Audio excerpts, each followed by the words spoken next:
Hello students, the question is a laser beam with power per pulse 2 milliwatt lasts 10 nanoseconds and contains 7.5 into 10 to the 7 photons per pulse. Calculate the wavelength of laser light. Here, more than one concept is involved. The first thing is the power of the laser beam is 2 milliwatt, right? That is 2 into 10 to the minus 3 watt. And that laser beam lasts how many seconds? It lasts 10 nanoseconds.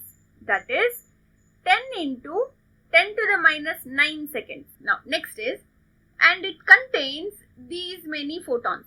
Let's call that number as n.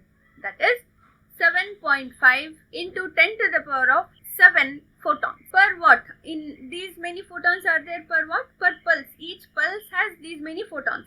And that pulse lasts 10 nanoseconds. Okay. We are supposed to find out lambda. Now, how can we connect lambda and P?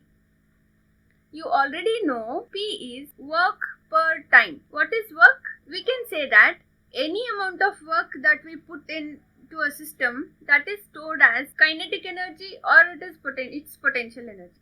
Any work that we put into a system becomes its energy, right? Mostly it goes into increasing its potential energy. For that matter, it could be any kind of energy. So I can write, instead of work, I can write energy per time. So can we write P is equal to E by T now? Or energy can be written as PT, obviously. Where is lambda? Don't you think lambda is hidden inside this energy? That is, E can be written as Hc divided by lambda. That is, Hc by lambda equals Pt. Here, if there is only one photon, we have to write Hc by lambda. If there are n number of photons involved, it should be Nhc divided by lambda.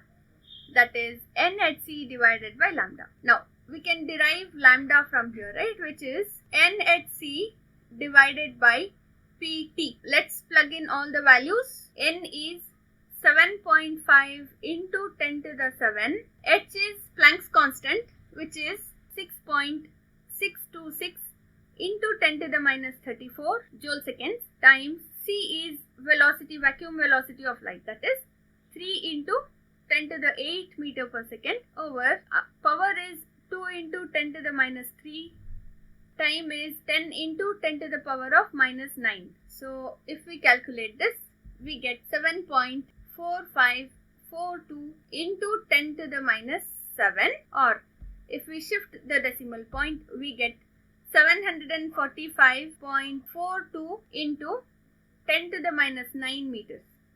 Usually it is advisable to write wavelength in terms of either nanometers or angstroms. Okay. So lambda is equal to 745.42 nanometers, which is the required answer.